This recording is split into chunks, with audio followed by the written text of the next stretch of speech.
7h39 sur Europe 1, l'heure de la Toucham, le regard décalé de Bertrand Chameroy sur l'actualité. Bonjour Bertrand. Bonjour Mathieu, tel Nicolas Caro. Ce matin, je vous parle pour débuter la semaine de littérature avec le nouveau rendez-vous des amoureux des lettres à fleur de mots.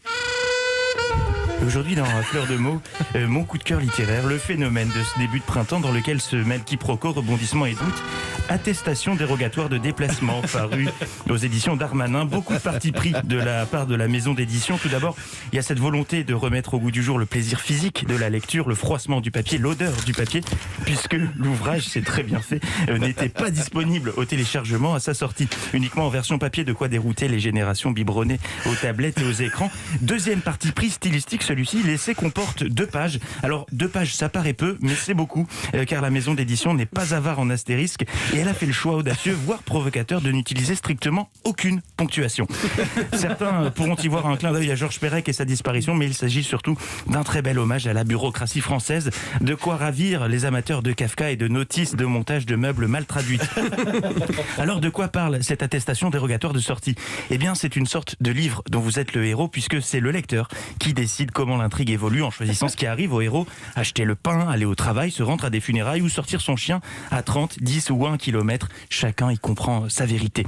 C'est aussi l'une des volontés de l'auteur, entretenir un flou déstabilisant. Je vous lis un passage qui m'accueillit, sans ponctuation toujours, je le rappelle, véritable extrait.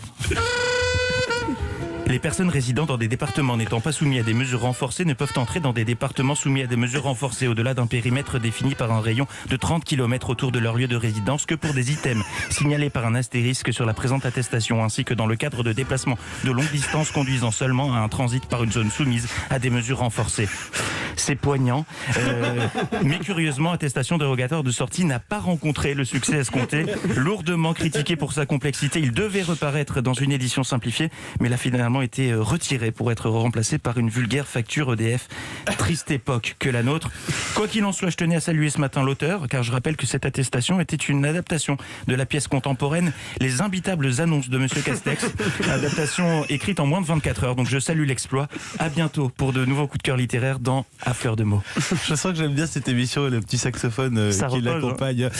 Vraiment sans ponctuation, avec 2 respirations. Ah merci, merci. On est À bien. fleur de mots. Avec Bertrand Chameroy. On vous retrouve tout à l'heure à 10h avec l'équipe de Philippe Vandel, bien sûr, dans Culture Média. Avec plaisir. À tout à l'heure, 7h41.